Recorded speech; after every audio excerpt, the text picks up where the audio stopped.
Party, Mike Schreiner. So let me tell you a little bit about Mr. Schreiner. He won the leadership of the Green Party in 2009. And 9 years later, nine's his lucky number, he won a seat in the Ontario legislature for the riding of Guelph. He had a life before politics, running his own local food company. He was born in Kansas and has an MA in history from Indiana University and degrees in history and business administration from the University of Kansas. Now, this is his fourth appearance at the Democracy Forum, so welcome back, Mr. Schreiner. Hey, Martin, it's a pleasure to join you, and I just want to thank TMU for hosting the Democracy Forum. So I'm going to kick it off with the questions to get us rolling. Then we'll open it up to the audience later, so start thinking up your own questions. You can use the Q&A function on Zoom. If you are watching through Zoom, if you're on YouTube, you can just listen. And include your name if you want me to give you a shout out. I like to remind people that this is not a news conference or a confrontation. It's a democracy forum where we try to dig a little deeper to get more in-depth answers from our guests. And Mike, it's an election, so people are really looking for answers. So let's dive in.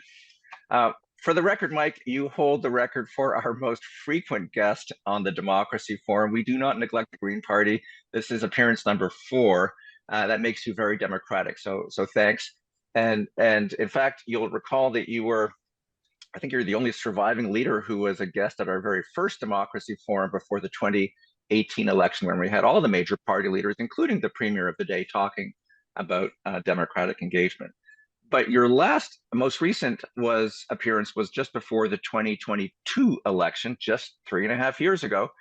And you'll remember that the topic of that event was, who can defeat Doug Ford? And that's an important question that's on the minds of a lot of voters, not policy or personalities, but who can defeat Doug Ford? Who can get it done, as Mr. Premier would say? He's not the premier right now. He's a caretaker. So my question to you is, all these years later, the other opposition leaders, the other party leaders of the NDP and Liberals, they're gone. They were wrong because they said they could defeat Doug Ford. So tell us today, who can defeat Doug Ford? The voters of Ontario can defeat Doug Ford, and they'll have the opportunity to make that decision on February 27th and in the days ahead of time if they want to do advanced voting. I would say from a party standpoint, I think all three opposition parties have strengths in different parts of the province that will put pressure on the Ford government. And I would say when it comes to the Ontario Greens, our strength lies in a number of rural ridings that feel abandoned by the Ford government because of the premier and caretaker mode's focus on wasting money on things in Toronto that people in Toronto don't even want. $2.2 billion for the mega spa, $40 million ripping up bike lanes, tens of billions of dollars with this ridiculous idea of tunneling under the 401, building Highway 413. We have a perfectly good highway right next to it. And people in rural ridings like Parry Sound, Muskoka, Wellington, Halton Hills, Bruce Grey, Owen Sound, Dufferin, Caledon, we're running strong local candidates are saying, how come the premier's not spending money on keeping our roads and bridges fixed? How come the premier's not spending money on affordable housing in our riding? What about healthcare? Emergency departments are being closed in rural communities. Students are learning in overcrowded classrooms. Those voters are saying we're tired of Conservatives taking us for granted, and we're looking for other options like the Green Party. So that's a really good overview. Not surprising because you're in campaign form, and that's great. That is democracy. But I'm not going to let you off the hook because, in a way, you're best placed to give us a little more objective response to that question. Because I don't think you're running to be premier. You're, I think, too candid about that. You're running to win as many seats as you can. So tell us, you're right. The voters can do it. Which party leader would you say, or which party do you think is best placed to defeat Doug Ford? I think it'll be a combination of all three of the opposition parties. I mean, obviously, the NDP, it has strengths in certain parts of the province, and I look at places like Windsor, London, Niagara, and the GTA.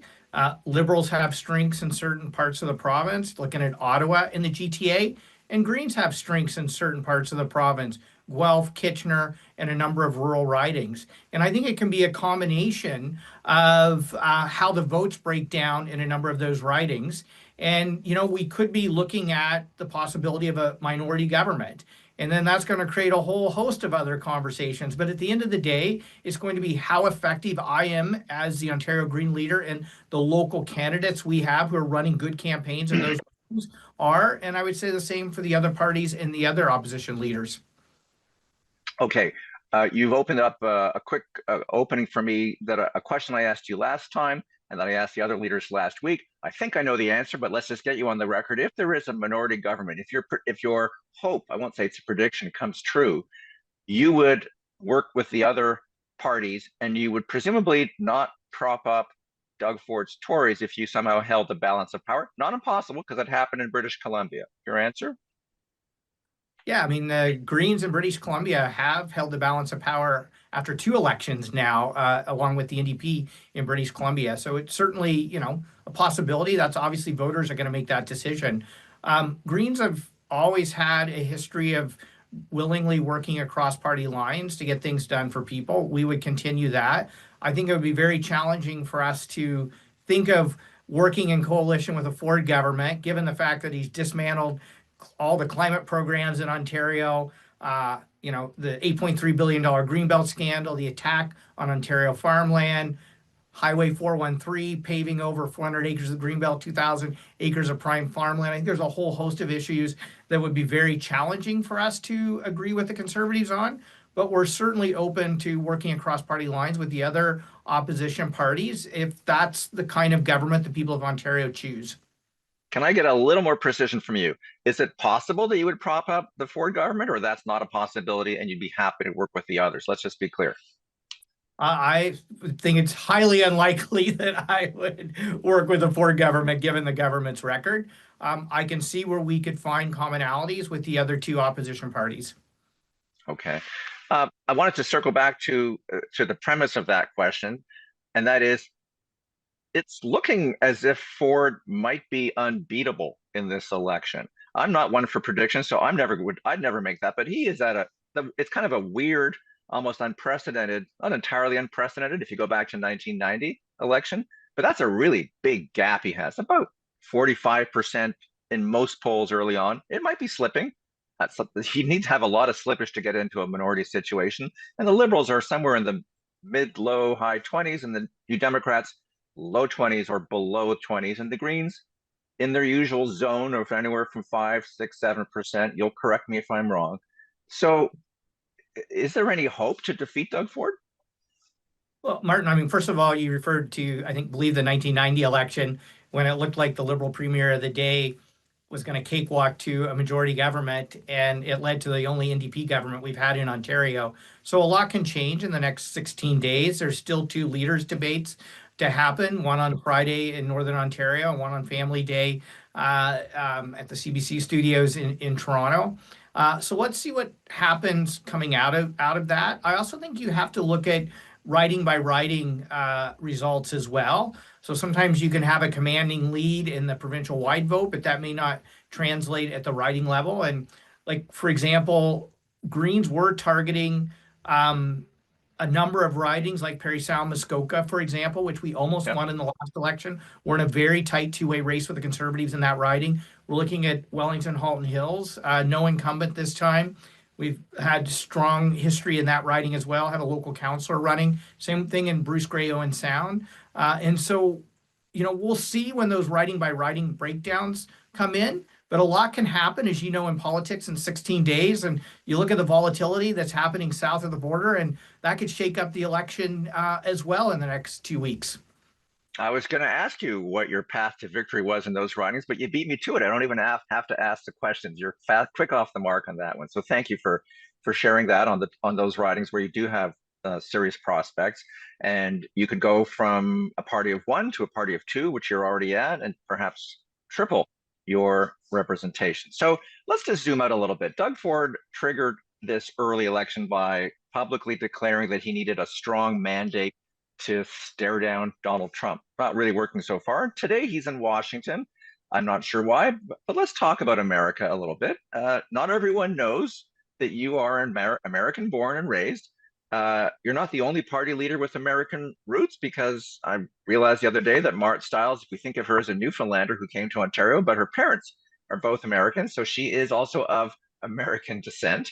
It's interesting. It just reminds us that we are so interconnected. Doug Ford spent much of his working life in Chicago.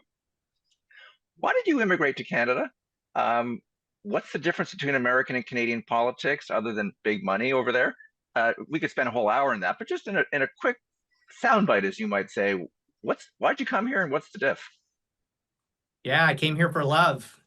Followed my wife here and fell in love with Ontario and have never had a desire to go back. Raised two daughters here who one's graduated from university, the other's in university. I've started a couple of businesses, nonprofit organizations, and now, leading a political party in Ontario. And I think Canada, Tell us about the difference between the two political systems from what you've seen. yeah, that's what I was just getting ready to say. I think the biggest difference is that obviously a parliamentary style of government versus a presidential style is very different. And I much prefer a parliamentary system over what the US has because there's just so much gridlock that prevents government from acting in the US. And I think that's one of the reasons people are so frustrated in the United States and what's partially to explain the election of such a disruptor like Donald Trump. I would, Let me sharpen the question. Forgive me, the to try to get your views. I'm really interested in the difference in political culture and also just how you're feeling. I'm not putting you on the spot. You don't have to be an apologist for America. You are our fellow Canadian citizen, but you do have an extra perspective coming from the Midwest as well. So when people ask you at the door if they know, how do you explain to Canadians who are feeling increasingly anti-American, understandably, you're kind of caught in the middle a little bit. not really. I'm pretty upset with the I'm United not States accusing right you, not now. I'm not playing the canard of dual loyalty. I'm just saying you have extra perspective, I guess, is what I should have said. Yeah, I think obviously politics in Canada is much more progressive than in the United States. And I think populist politics is different in Canada than it is in the United States. Populist politics in the United States is very individual oriented, whereas populist politics in Canada is much more community oriented. And, somebody who grew up on the prairies, I always sort of contrasted prairie populism in the US with Tommy Douglas style prairie populism in Canada. And the biggest difference is, are you going to fight for the community or are you going to fight for the individual? And I like the fact that in Canada, we fight for our communities. Interesting. And because, populism is shorthand now for Trumpism, and so it's become a dirty word, but you're quite right. Tommy Douglas, I often remind people, a populist, and I'm not going to try to flatter you or the opposite, but I think of you and your style as very much trying to have a populist impact on people, albeit in a more collective impulse rather than individual. So I'm struck by how little awareness there seems to be in the US about the attack on Canada. Do you have any sense of that? Yeah. I've reached out to some of the folks, I went to high school with a long time ago to just say like, hey, do you realize what you're doing to us? And also, do you realize how it's affecting you? And because I grew up in farm country, Martin, there's much higher awareness among farmers in the U.S. of the negative impacts of Trump's trade war because it is going to negatively impact the food and farming sector in the U.S. So I think people in places like where I grew up are much more aware of it. My wife grew up in Cleveland, Ohio. Little less so for folks in those areas because I think there's more of a manufacturing base there, and people are saying like, "Hey, we want to bring back manufacturing jobs." But what they don't realize is, especially when it comes to the auto sector, we're so integrated that as Trump attacks Canada, he's actually attacking Americans as well. And so I think, Yeah, but your point about, sorry to interrupt, but your point about the in pockets of the U.S. where they who are in the line of fire, they're aware. But beyond that, other than the business press and farmers, or particularly the auto sector, it's strange. Okay, I'm not. We didn't bring you on to be an America expert, but I couldn't resist just picking your brain a little bit. Let's stay a little bit on the American theme, but from an Ontario politics point of view. Just give us your quick take on Mr. Ford goes to Washington. He's there today. Uh, what's it like for when a provincial premier on the campaign trail goes to the center of the superpower? Is he getting any face time? Is there any impact? Is there any point to this? Well, it doesn't seem like the premier's had an opportunity to meet directly with President Trump. And I would argue that the trip today just highlights why we should not be having a provincial election right now. It is so irresponsible for the premier to call an election when we're facing this tariff threat. I've been saying we need to be working across party lines, jurisdictional and sectoral lines to show strength through unity to push back against Trump. I think it's very selfish of the premier to play politics with tariffs when so many people's jobs are on the line and when we should be working together to show strength through unity. So let's talk for a second about the hot mic moment that he had last week. I think it kind of removed any pretense that this election was really about Donald Trump. So without belaboring that point, my question to you is, what is this election really about? What should it be about? Well, I would say the election for Doug Ford is about how do I get ahead of the $8.3 billion Greenbelt scandal that's being investigated by the RCMP? How do I get ahead of a federal election? Because so many people are blaming Justin Trudeau for their problems when it's actually Doug Ford's jurisdiction. And this gets to me what the election should be about. People tell me the housing crisis is their number one issue because it's driving the affordability crisis. That's provincial jurisdiction. It's worse in Ontario than it is in any other province. Doug Ford has failed to fix it. Secondly, people tell me our healthcare system is collapsing. Well, that's provincial jurisdiction. Doug Ford's underinvestment in our healthcare system has led to record numbers of people not having a family doctor, closures of emergency departments. Then people tell me, oh, I'm sick and tired of my kids being in overcrowded classrooms. Again, that's provincial jurisdiction. Doug Ford's $1,500 per student cut to our education system. And then the final one is the attack on farmland. We're losing 319 acres of farmland every day.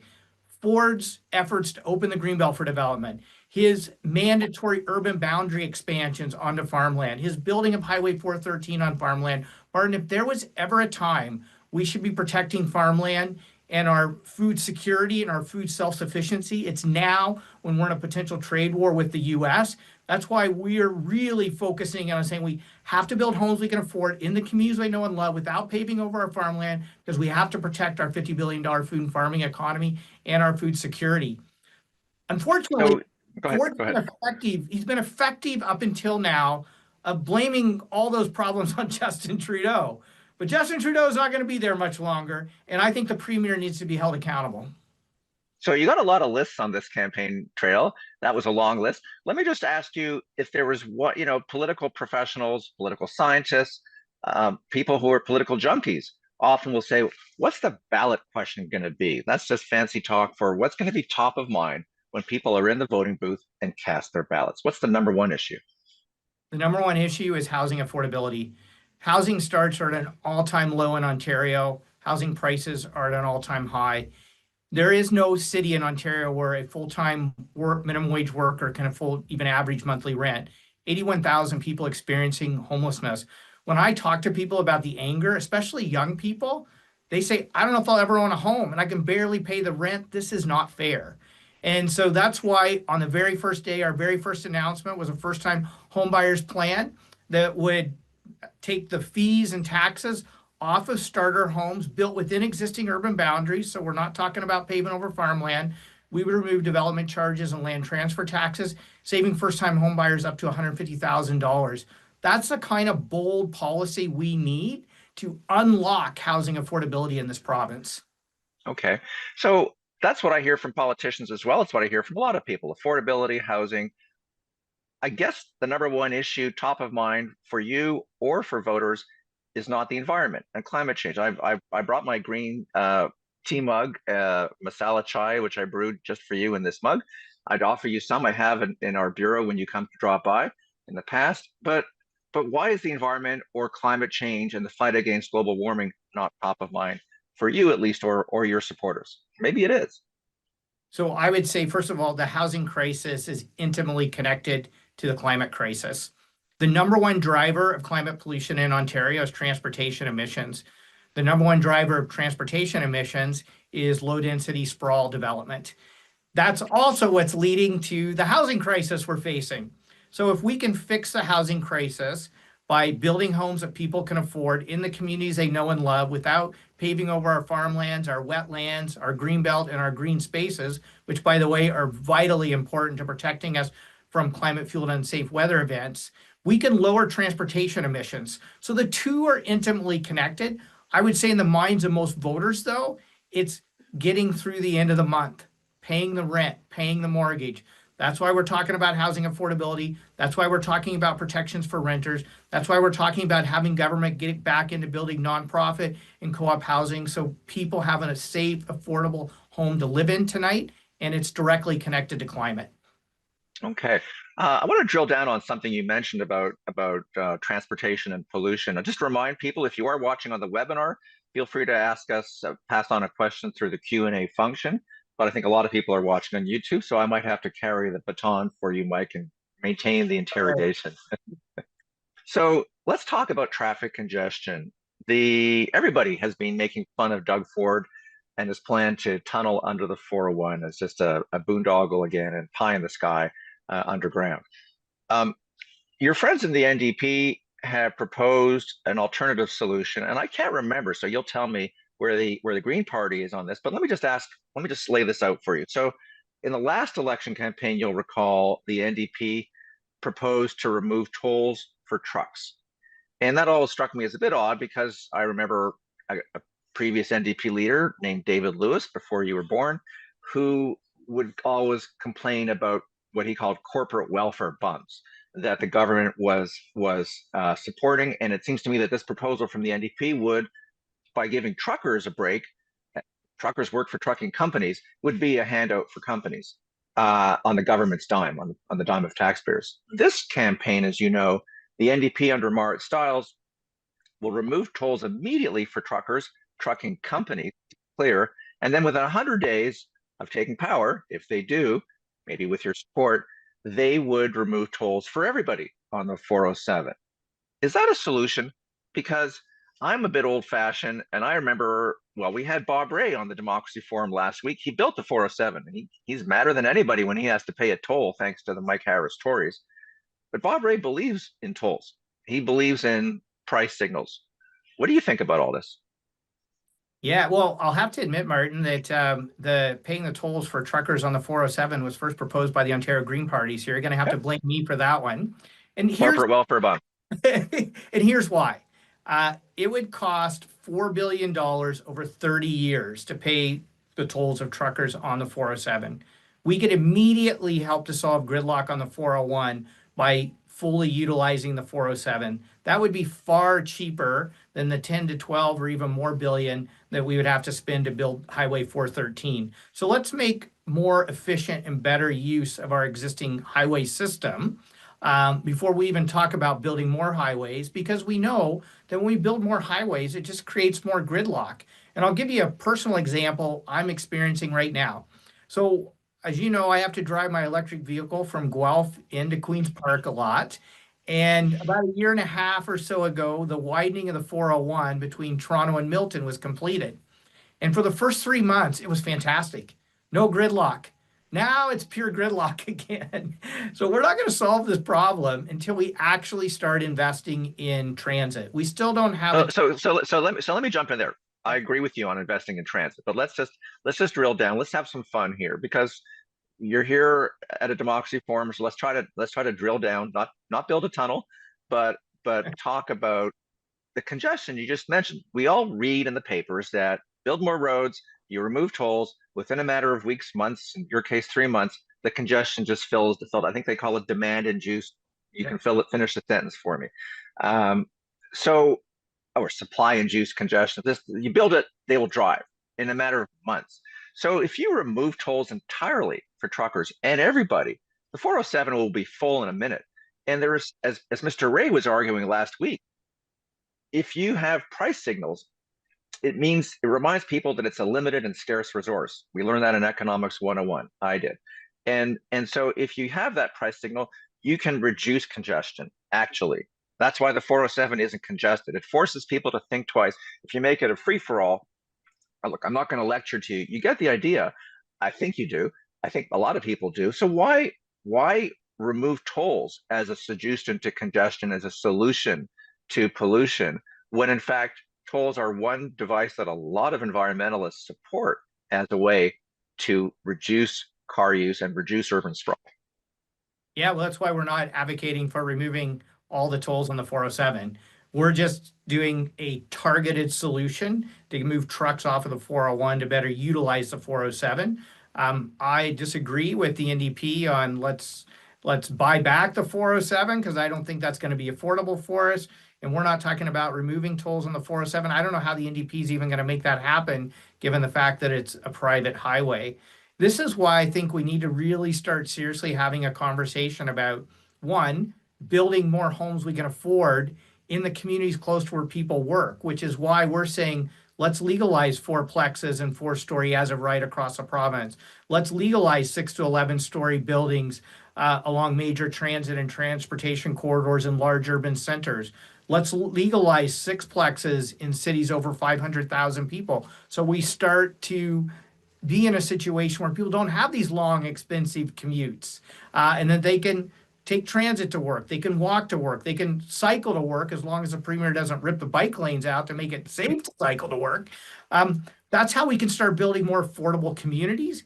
And that's how we can actually start really reducing gridlock. I mean, one of the things that makes me frustrated being the MPP for Guelph is for over a decade, we've been promised all-day two-way GO service on the Toronto to Kitchener GO line. We still don't have that. We don't even have a timetable for that, Martin. There's also things we could do immediately right now, like having dedicated bus routes, GO bus routes for intercity connections. So if I want to get from Guelph to Hamilton, I got to go to Union Station in Toronto and then to Hamilton because I don't have a direct bus connection between Guelph and Hamilton. Is just one example. So there are a whole host of things we could be doing right now to expand transit capacity with our existing infrastructure to help reduce commute times while we start building communities where people can actually live close to where they work, shop, and spend time with their families.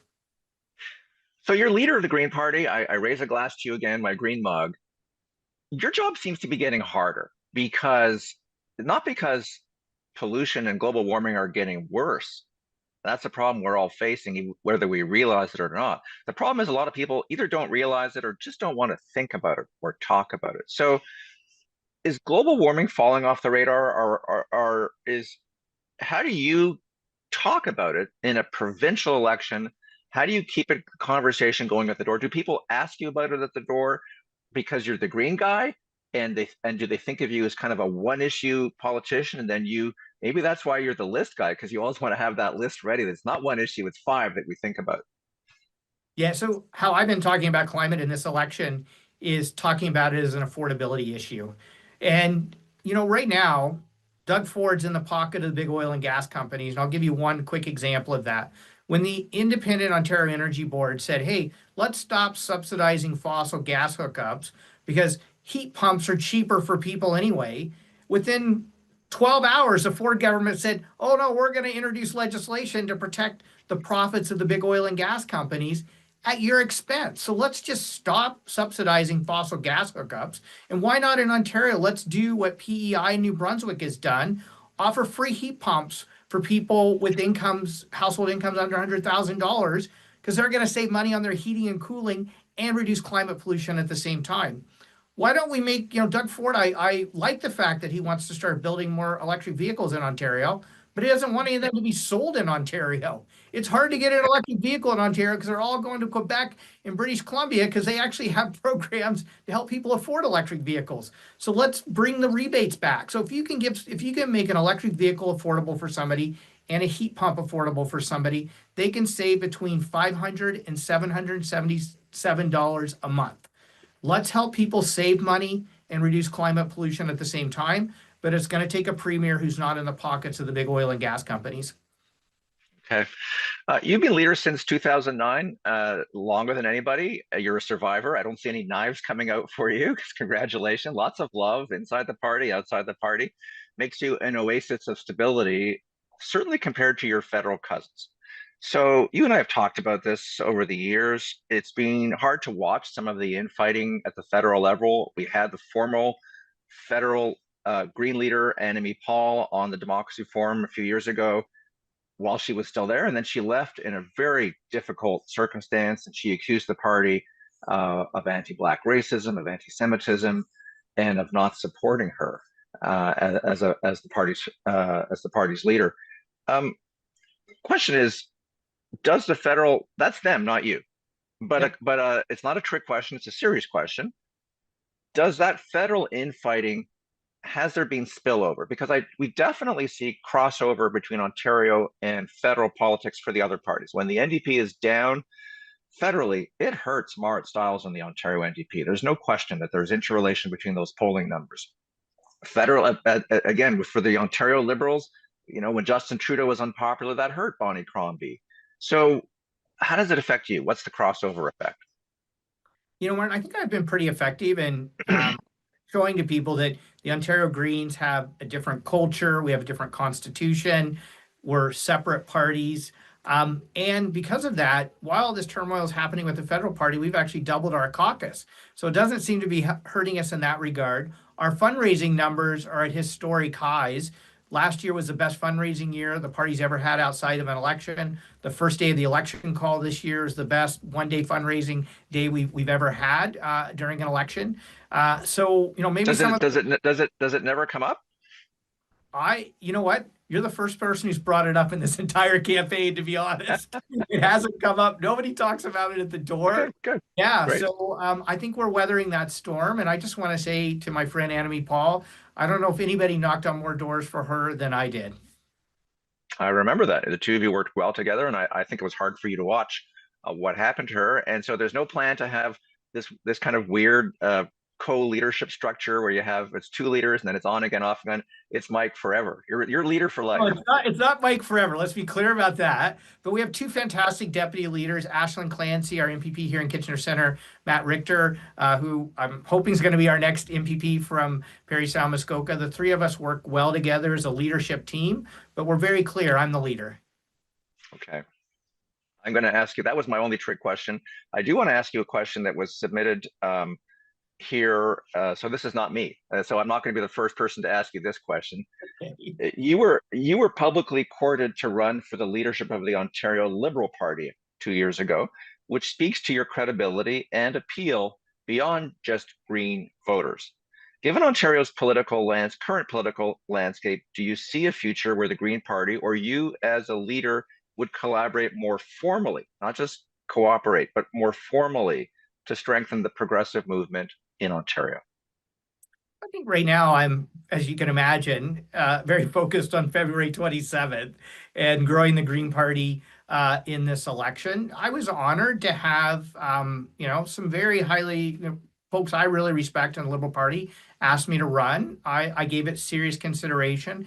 And the feedback I heard from Green Party members in particular was that, Mike, you punch well above your weight as the Ontario Green leader. Like, we want you at Queen's Park. Your voice at Queen's Park makes a difference. And, Martin, I was just asked this particular question by another journalist. So this isn't the first time I've been asked in this election campaign.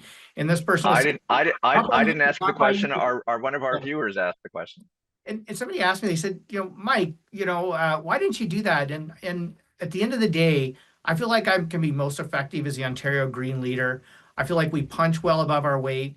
And what I do is not about Mike Schreiner. It's about how do we build a movement. And the Ontario Greens are building a movement. You know what? It may be growing slow, but it is growing and the momentum is gaining. And I'm really proud of the work I've been able to achieve at Queen's Park and the growth that we're seeing in the Ontario Green Party. You're right that you were asked by a lot of influential Liberals. Greg Sorbara, Deb Matthews signed the letter of endorsement for you. You wouldn't have been the first party leader to switch parties. We had Bob Ray on last week, as I said. He was a premier of Ontario for the NDP, and he later joined the Liberals and became their interim leader federally as well. But I don't think I've ever seen a leader take so much time thinking about it. You were playing footsie. You weren't playing footsie, but you had a foot in each camp. And as our premier caretaker, Premier Doug Ford, is fond of saying, you can't put your butt on both sides of the fence, quote unquote. You did for a little while, and then you got off the fence. What took you so long?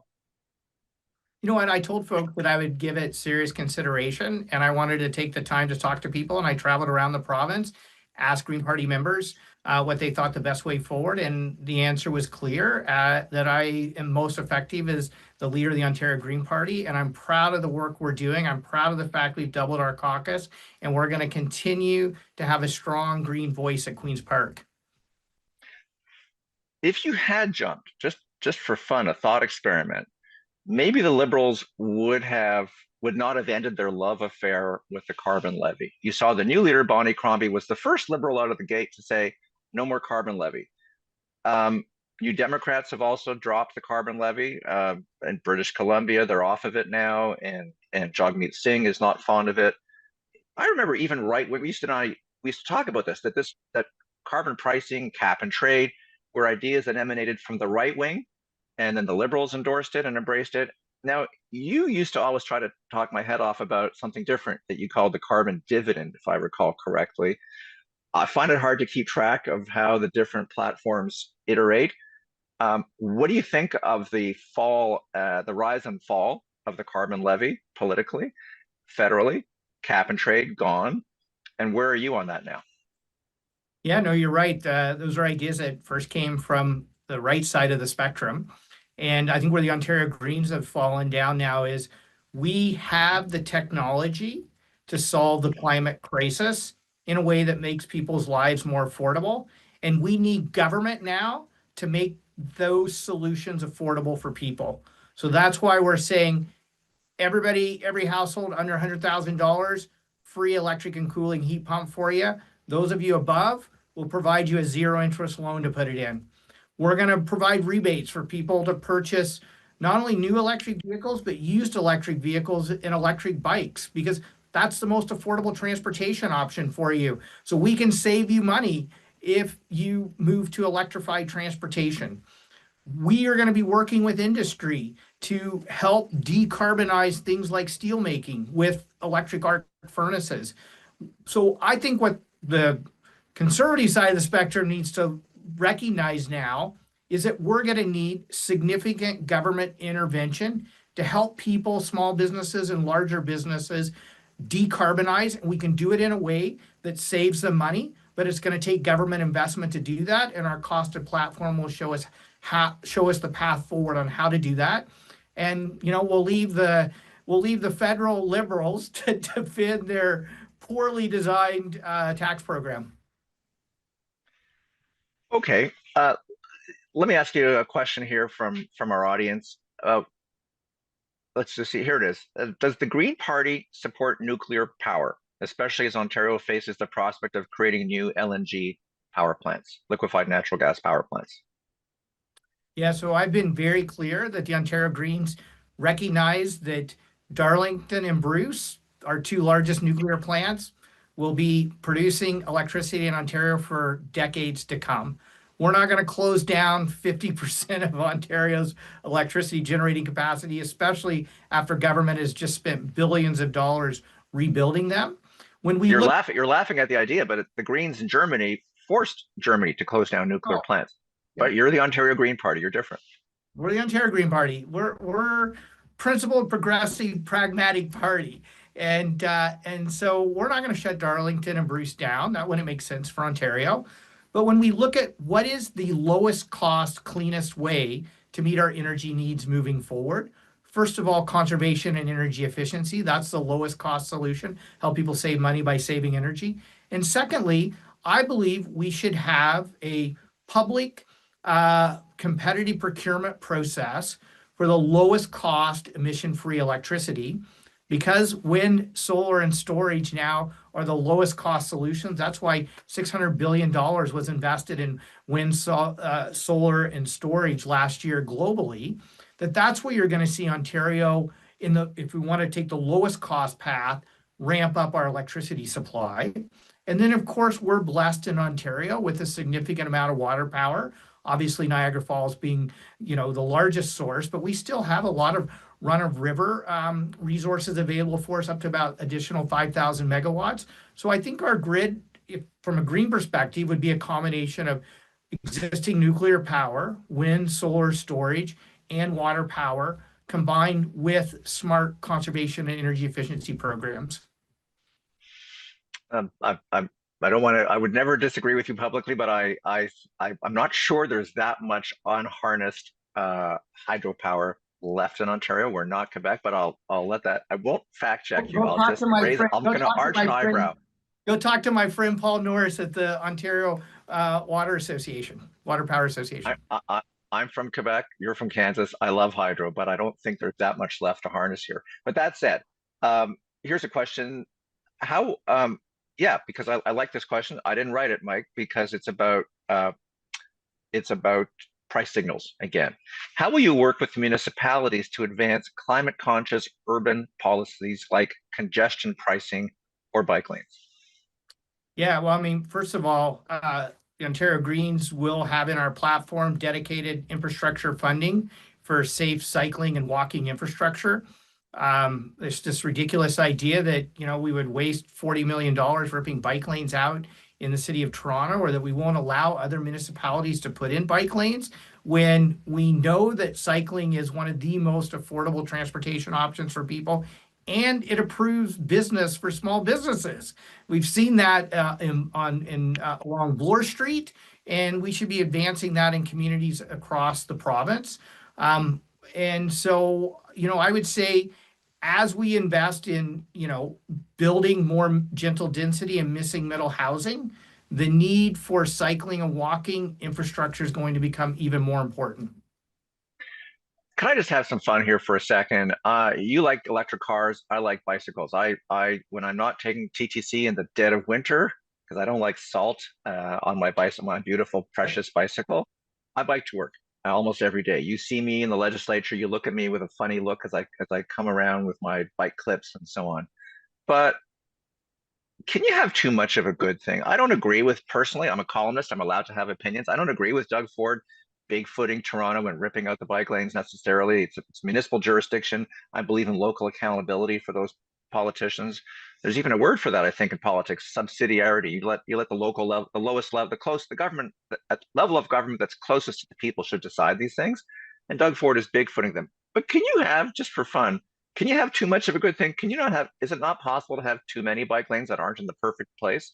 You mentioned Bloor Street. At Bloor and Yonge, those bike lanes aren't much used in winter. On Yonge Street, which I use, those bike lanes are barely used in winter, and there's a lot of congestion. And you don't seem to like congestion. So how do you square that circle?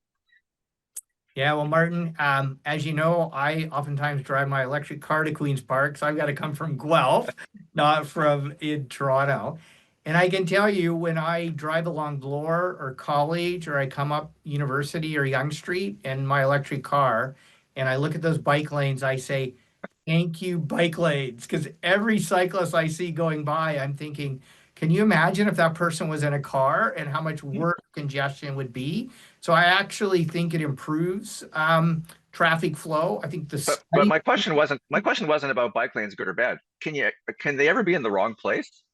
Oh, I think so. I mean, that's a decision that local councilors, I would agree with, are best positioned to make that decision.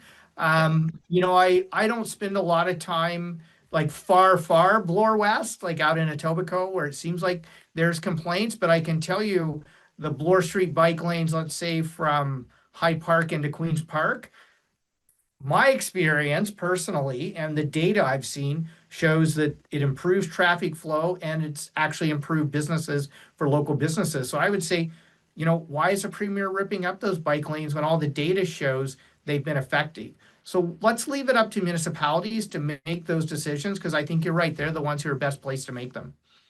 And to make their own mistakes and clean up their own mess, if that's the case. I love that you have this phrasing now. Whenever you say your vehicle, it's always my electric car. It's like that they're all conjoined. It's always the electric cars. It's like there's like a hyphen between them, and never just my car. Uh, Fair enough, makes sense.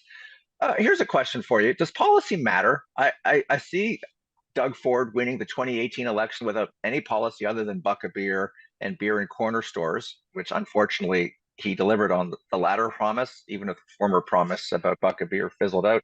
So does policy matter now, or is it all about personality and populism and affordability in terms of my pocketbook, as opposed to the collective interest and the national or provincial interest?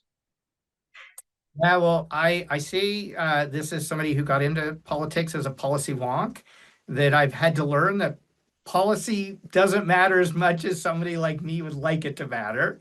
I think or me. or you, yeah, you write a lot of policy heavy columns.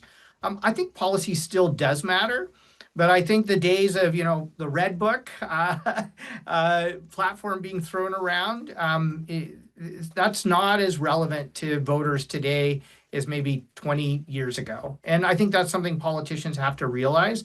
But I think policy still does matter. I mean, the housing policy we've put forward, we've received such positive feedback to that because people are saying, finally, a party that's willing to put out some bold ideas to address the housing crisis. And I think that policy does matter and it does move the needle with some voters. But I think we live in a world now where, values and vibes probably matter more than policy for most voters. Okay, interesting. Um, History shows that when voters are worried about the economy, they tend to gravitate to the right of center party. In America, in Canada, tends to hurt the NDP. I think they might have a hard challenge this time because of the economic uncertainty that is affecting people. How does economic uncertainty affect the Green vote? Well, I think certainly when you have economic uncertainty, people they deprioritize issues like addressing climate change. So I think it's incumbent upon me, and one of the reasons I'm so focused on how addressing climate can save you money is to talk to those economic anxieties that people have. One of the reasons I talk about the $2 trillion that were invested last year alone in the green transition is because we should be attracting those investment dollars to Ontario to create Ontario companies, Ontario jobs, Ontario prosperity. So I think it's incumbent upon me to make those issues relevant to people where they are right now. I don't want to get too nostalgic with you, but when you talk about that shift in political awareness and commitment, there was this president you may have heard of, John F. Kennedy, who talked about, ask not what your country can do for you, ask what you can do for your country. You don't hear that very much, not when US aid and foreign aid are being demolished and unraveled by the Trump administration. So, to just how much of politics is still transformational, or is it all now transactional? Yeah, I don't think it's all transactional. I think politicians like Doug Ford want to make it transactional. I think politicians like Donald Trump want to make it transactional. But I can tell you, you can still get elected making it service oriented. And I've really made my whole campaign and my political career about public service. If I could put a commercial in for Rotary clubs, I'm a Rotarian, and the motto is service above Ah, self. And I can tell you, there are a number of Rotarians in Guelph who come up to me all the time and say, you know what, I'm a lifelong conservative voter. I vote for you, Mike, because I respect the fact that you put service to community front and center in the work you do. And I think one of the reasons Ontario Greens are really putting forward candidates as local champions in this campaign, and I've been saying to folks like, I'm not Ashland Clancy's boss in Kitchener Center. The people of Kitchener Center are. I'm not Matt Richter's boss in Perry Sound Muskoka. The people of Perry Sound Muskoka are. We're really asking our candidates to talk about how they're going to serve their communities, how they're going to be advocates for people in their riding at Queen's Park, not Mike Schreiner's voice in the riding. And I think there is a hunger for that kind of politics. I think it's less about policy and it's more about service. Rotary Club. I didn't know that. Is that where you learned the speaking style? No, I think I had that before I joined Rotary. I just joined Rotary because I want to serve my community. And I think certain, not just Rotary, I mean, you have lots of other service clubs as well. Maybe that's a little old fashioned in me, being a farm kid, but I think service clubs make such a valuable contribution to our communities. And so that's work I want to do, before politics, during politics, and after politics. No, I wasn't making fun. I think they're great, and they also make people into persuasive speakers, which possibly you are. We had another persuasive speaker, as I keep mentioning the other day. He's top of mind, Bob Ray, and he talked about how in the conundrum of the contradiction of democracy that we're all wrestling with after the last American election, which was by all accounts a free and fair election. It wasn't a rigged election, the last one. Neither was the one before, but let's not go too far back. And Mr. Ray reminded us that in a democracy, people the majority of people aren't always of a generous frame of mind or always enlightened about the most compelling issues. And particularly, he talked at great length about climate change. And we joked that you were coming on this week and that he had preempted you because he talked about the locomotive coming at us under that tunnel under the 401 that is climate change and how hard it is to get people to focus on long-term issues when they're concerned about short-term gain. So I'm sorry for coming back at you on that question, but you must struggle with that. Yeah, one of the ways to think about it, though, is so think about building this tunnel under the 401, and then think about the floods that hit the GTA last summer. That flood event cost $1.3 billion an hour.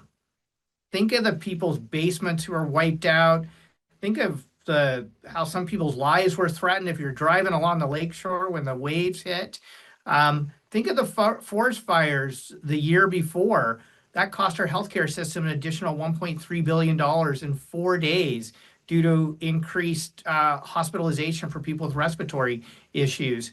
And so I think my job is to say we can help prevent those kinds of costly catastrophes from happening, and we can help you save money at the same time if we implement the solutions to climate in a smart, effective way.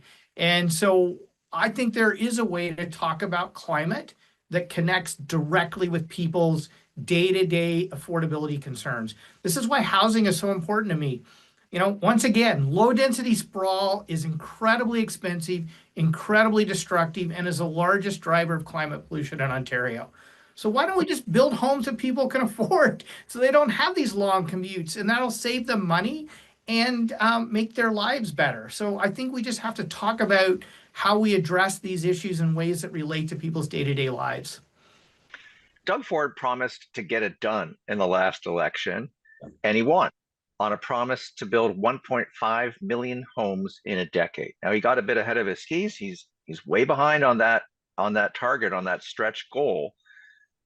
He got himself in trouble on the Greenbelt. I would argue because he was trying to cut corners and get things done. He was panicking and he wanted to, Greenbelt, here's a whole parcel of land where I can build some more sprawl. There's a police investigation. The auditor went at him for $8 billion of profits that would have gone to developers. Why were Ontarians, he said he was sorry. Why were Ontarians so willing to forgive and forget? And he's right back up high in the polls. Yeah, so why Ontarians are willing to forgive and forget, I don't know. I think on housing, both the federal conservative leader and the provincial government has pointed the finger at the federal government and the prime minister. But I have to remind people, housing is provincial jurisdiction. Ontario has the worst housing starts in the entire country, the highest housing prices in the entire country. This is Doug Ford's jurisdiction. And one of the things I've been saying in this campaign is we're fighting for fairness for people. And the fairness is having a premier who is going to build homes that you can afford versus a premier who's unlocking land so that wealthy, well-connected land speculators can cash in at your expense. We will not solve the housing crisis if Doug Ford's going to put the profits of land speculators over the affordability concerns of the people of Ontario. I'm going to continue to keep pushing that message over the next 16 days, and we'll see how people respond. Quick question. You can't come to a TMU Democracy Forum without us asking you about funding for post-secondary education. The premier, right after taking power in 2018, within a year, decided to cut tuition by 10%. Classic populism out of the populism playbook. Then he froze that 10% reduction, and tuition has been frozen ever since. Now, I asked the other major party leaders last week, would you unfreeze tuition as a blue ribbon panel recommended so that universities and colleges can restore some of that cash flow? And they said, no, got to keep tuition frozen. That's politics. What would you do? I would increase base funding for our universities and colleges. You'll see that in our costed platform. The challenge Ontario is facing, just like in healthcare, we have the lowest per capita funding of any jurisdiction in the country. Post-secondary education, we have the lowest per capita funding of any province in the country. It would take a $5 billion investment just to get us to the national average. The Ontario Greens are committed to putting us on the pathway to getting to that national average. I know it's not the most exciting conversation in the election campaign, but I want to say to folks, post-secondary education, you're seeing programs cut in colleges now. The Ford government talks a lot about the importance of the trades. Trades programs are being cut at colleges right now.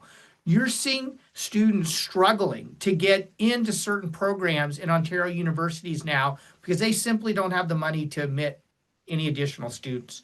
You're going to start seeing more cuts to programs at universities and colleges moving forward if we don't make an investment in our post-secondary education. These are your kids. This is our future. This is our workforce. I've been telling businesses, these are the folks who produce the research that you commercialize and turn into technology that builds prosperity in our country. So I don't think now is the time to be talking about tuition increases, but now is the time to be talking about a commitment to investing more in post-secondary education. And it's one of the reasons I was the only MPP to vote against the whole license sticker gimmick in the last provincial election. That's cost us like over $2 billion in the first year, $1.5 billion every year after that. It's one of the reasons I'm against these $200 checks that are going to millionaires and billionaires at a cost of $3.2 billion. Like, we should stop wasting money on these kind of populist gimmicks and actually invest it in the things that matter to people, post-secondary education being one of them. So you're not always reflexively a populist. Good for you. Quick question: would you make the universities and colleges whole for the funding that they lost, the cash flow they lost by cutting and then freezing tuition in a high inflation environment? We did that in our last platform, and we'll be doing that again this time. Would you make it a condition of supporting a government? No, you don't have to answer that. I'll let you think about that one. Just giving you an idea there. Two quick questions in the time we have left. Work from home. This is a trick question, but not for me. No, it's a serious question. Work from home allows people to reduce the pollution from not commuting.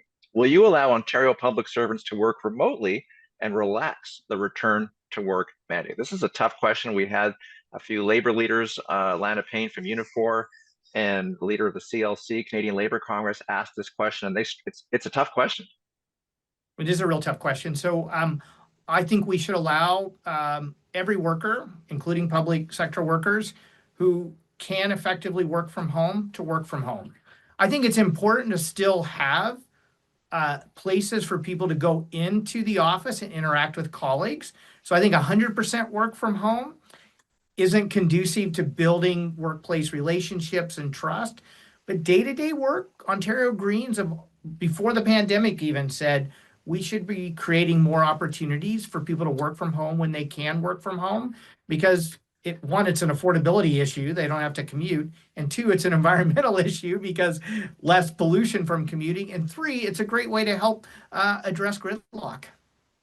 It is a tough issue, and you're kind of on both sides of it. But on the one hand, that's how you and I interact at the legislature. On the other hand, that's why we let you do this Zoom event remotely, so that you wouldn't have to use that electric car to come into Toronto. Okay, one real quick question. We're going to go into a tiny bit of overtime for a minute or two, because I know this is a question you cannot resist answering. It's not from me, it's from our audience. What are the kinds of talents the Greens are looking for in candidates to run in elections? What a beauty. Yeah. That is a beauty. Can I just say one thing about you teasing me about my electric vehicle?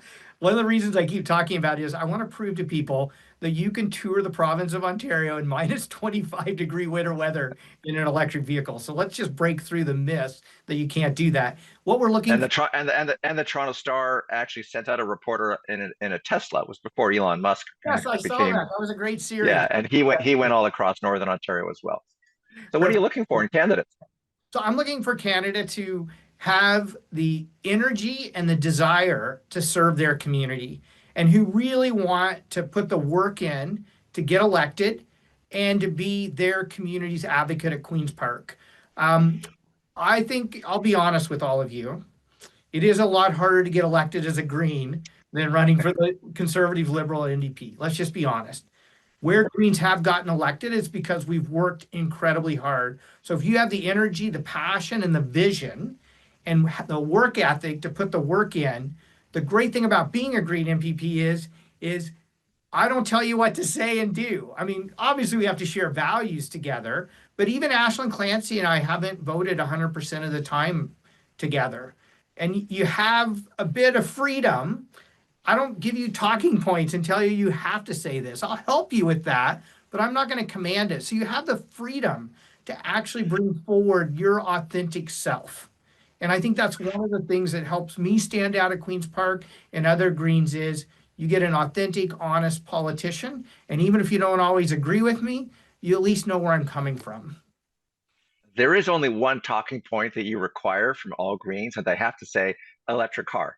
Say the same thing, but No, my electric car. I have a few candidates ask me, I don't own an electric car. Can I run for the Greens? And I'm, yes, of course. We're going to help you afford an electric car, but you don't have to have one. Okay. All right, that's all the time we have for questions. Remember, Election Day is on February 27th, just 16 days away, because like a vote is a terrible thing to waste. So please find a way to vote. I want to thank our guest, the Ontario Green Party leader, Mike Schreiner. Safe travels on the campaign trail, Mike. Thanks also to everyone in the audience for being so democratic. A reminder that next month, we will be having the deputy leader of the Conservative Party of Canada, Melissa Lantsman. So stay tuned for details. Thanks to everyone from the Deus team for making the Democracy Forum possible at TMU, especially the executive director, Kareem Bardisi, and a special shout out to Catherine Embergi for making all of this possible. Merci, Megwich, thank you. Thanks, Martin. Thanks, TMU.